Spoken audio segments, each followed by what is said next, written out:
भारत में इस्लामी साम्राज्यवाद की कहानी। सीताराम गोयल। राष्ट्रीय एकता के नाम पर।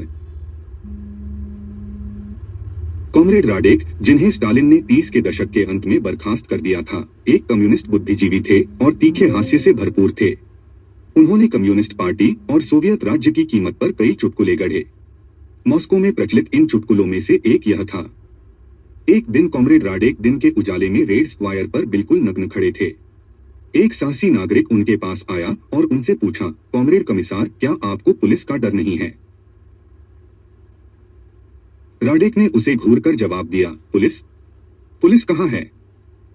नागरिक ने चौक के चारों तरफ खड़े पुलिस वालों की तरफ इशारा करते हुए कहा, एक पुलिस वाला है, एक और है, और एक और। क्यों पूरी जगह पुलिस वालों से भरी पड़ी है? राडेक ने जवाब दिया, आप उन्हें देख सकते हैं, मैं नहीं देख सकता। मैं एक पार्टी सदस्य हूं, मुझे उन्हें देखने की इजाजत नहीं है। पार्टी सदस्यों के लिए सोवियत संघ में कहीं भी पुलिस नहीं है। भारत में धर्मनिरपेक्षतावादियों और समाजवादियों का शासक वर्ग आज वैचारिक अंधेपन की ऐसी ही स्थिति में है। उसे अपने चारों ओर उठती इस्लामी साम्राज्यवाद की हिंसक लहरों को देखना ही नहीं चाहिए।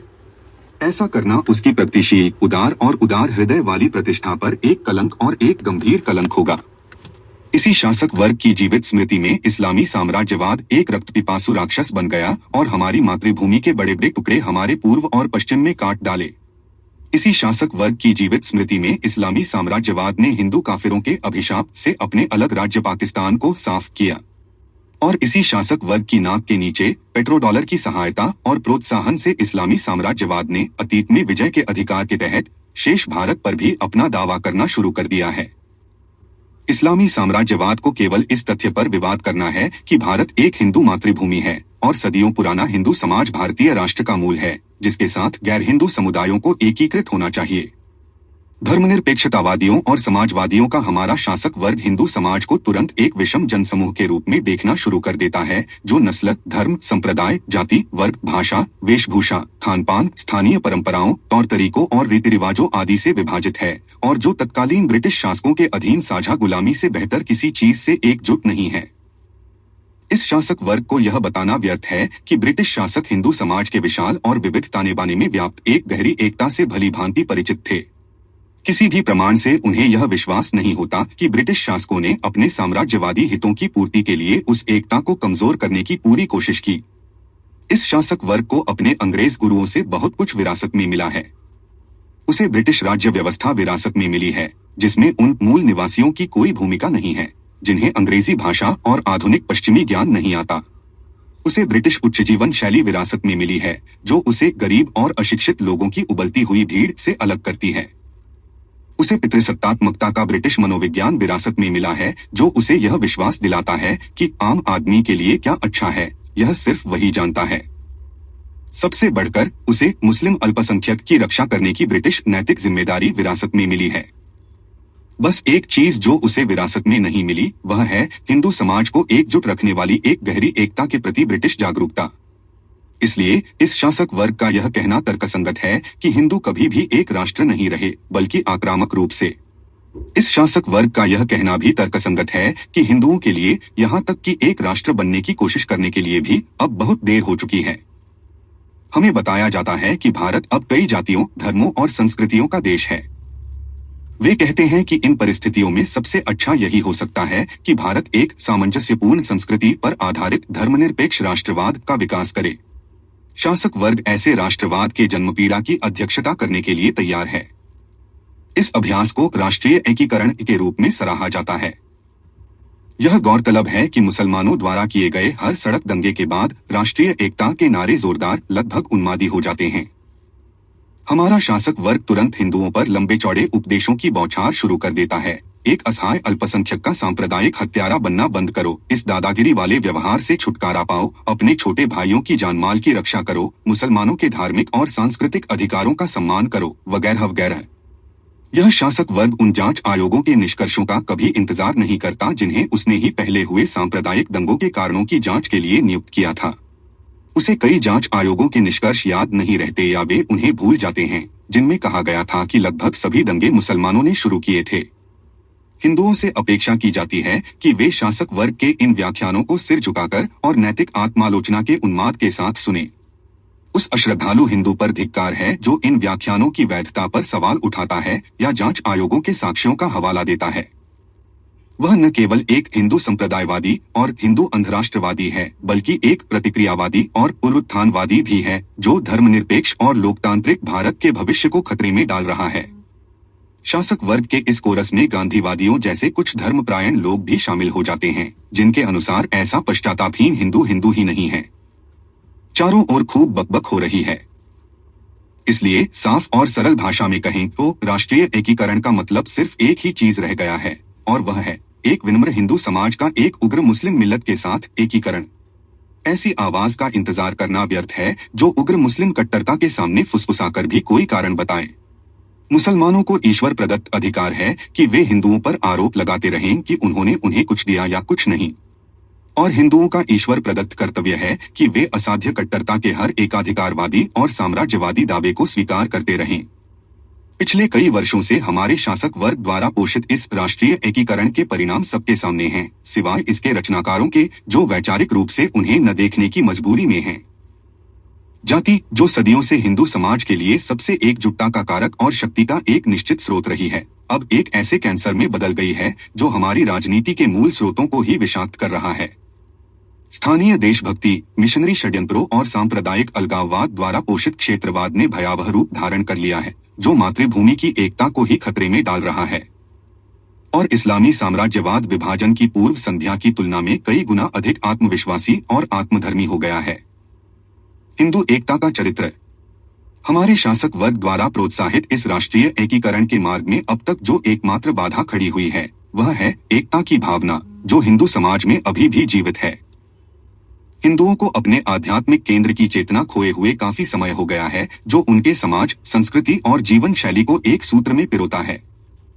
अब हिंदू एकता का एकमात्र स्रोत साझा इतिहास की चेतना है, विशेष रूप से इस्लामी और ब्रिटिश साम्राज्यवाद के विरुद्ध लड़े गए स्वतंत्रता संग्रामों का इतिहास। हिंदू समाज आज भी अपने महान अतीत पर गर्व करता है, जब उसने मानव जाति की आध्यात्मिक, सांस्कृतिक, दार्शनिक और वैज्ञानिक संपदा में महत्वपूर्ण योगदान दिया। हिंदू समाज आज भी अपने महान ऋषियों, संतों, वैज्ञानिकों, विद्वानों, सैनिकों और राजनेताओं की स्मृति को संजोए हुए है। हिंदू समाज आज भी अपने कष्टों के उन दिनों को याद करता है जब उसे इस्लामी आक्रमणकारियों की एक के बाद एक लगातार और कठोर भीड़ के खिलाफ संघर्ष करना पड़ा था, जिन्होंने न केवल कत्लेआम किया, जलाया, लूटा और गुलाम बनाया, बल्कि अपनी बर्बरता को बलपूर्वक थोपने का भी प्रयास किया।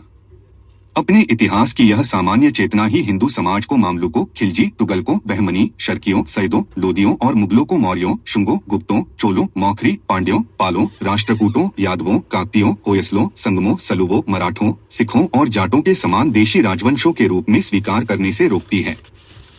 हिंदू समाज यह कभी स्वीकार नहीं कर सकता कि काबुल के जयपाल शाहिया, गुजरात की महारानी नायकी देवी, दिल्ली के पृथ्वीराज चौहान, कन्नौज के जयचंद्र गहड़वाड़, देवगिरी के सिंहनदेव, मदुरा के विक्रम पांड्या, आंध्र के प्रलय नायक, विजयनगर के हरिहर, बुक्का और कृष्ण देवराय, महाराणा कुंभा और सांगा तथा प्रताप, शिवाजी, बंदा बहादुर, महाराजा सूरजमल और रणजीत सिंह, जिन्होंने इस्लामी आक्रमणकारियों का प्रतिरोध किया, वे सभी तुच्छ स्थानीय सरदार थे जिन्होंने निजी स्वार्थ के लिए षड्यंत्र रचे थे। हिंदू समाज इन वीरों को इस्लामी साम्राज्यवाद के विरुद्ध स्वतंत्रता सेनानी के रूप में उसी प्रकार सम्मान देता है जिस प्रकार वह ब्रिटिश साम्राज्यवाद के विरुद्ध अपने स्वतंत्रता सेनानियों का सम्मान करता है। इस्लामी साम्राज्यवाद का चरित्र।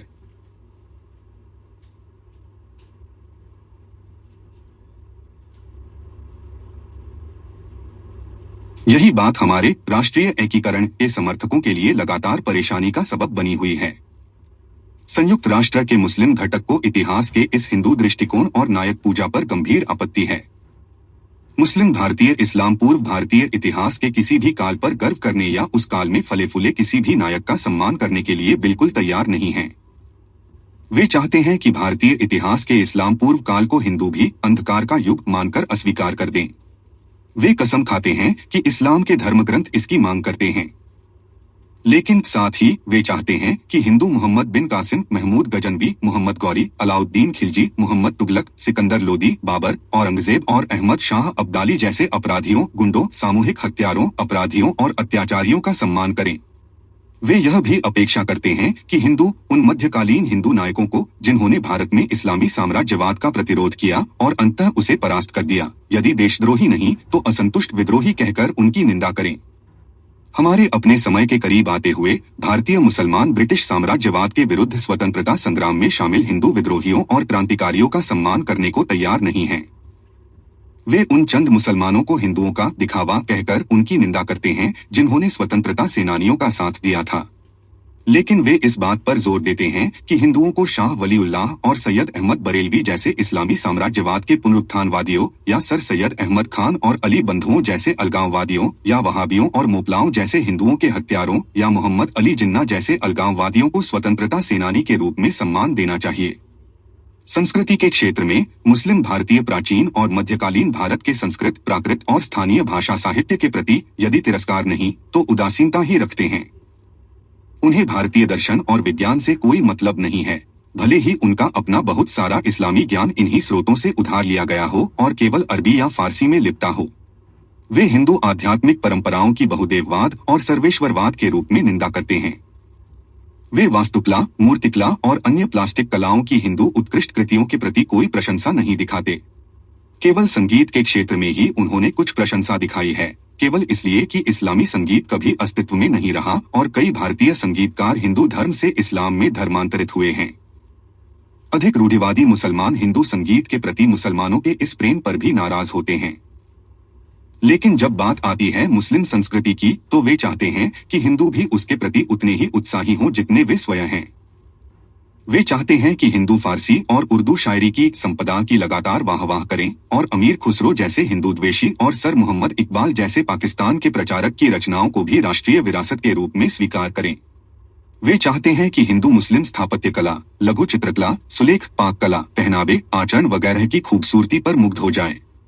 वे जोर देते हैं कि हिंदुओं को इस सारी इस्लामी विरासत को राष्ट्रीय विरासत का अभिन्न अंग मानकर उसका स्वागत करना चाहिए। राष्ट्रीय एकीकरण की प्रकृति।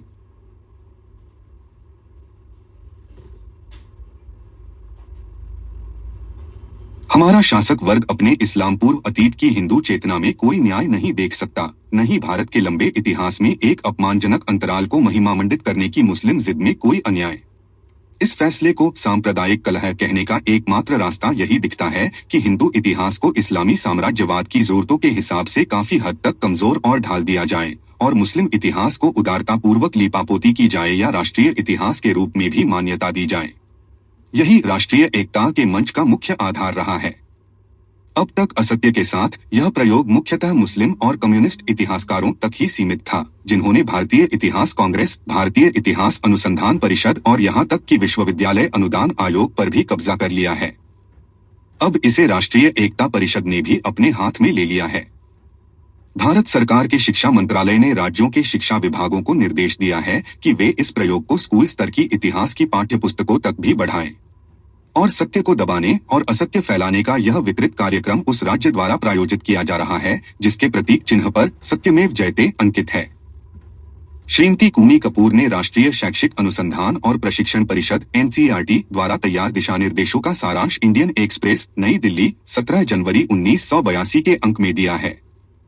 वे लिखती हैं, भारत भर के स्कूलों के लिए इतिहास और भाषा की पाठ्यपुस्तकों में शीघ्र ही आमूलचूल परिवर्तन किया जाएगा।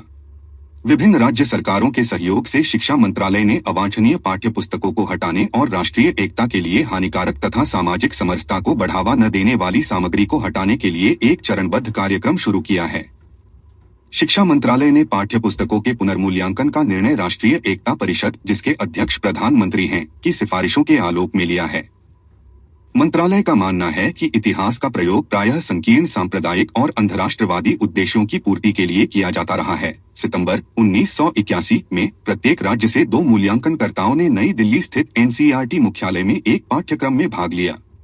मूल्यांकनकर्ता अब अपने गृह राज्यों में संबंधित पाठ्य पुस्तकों की जांच कर रहे हैं और अपनी रिपोर्ट प्रस्तुत कर रहे हैं। इन मूल्यांकनों की जांच राज्य द्वारा नियुक्त एक विशेषज्ञ समिति द्वारा की जाएगी। हम आगे आने वाले अध्यायों में NCERT द्वारा निर्धारित दिशानिर्देशों की जांच और मूल्यांकन करेंगे।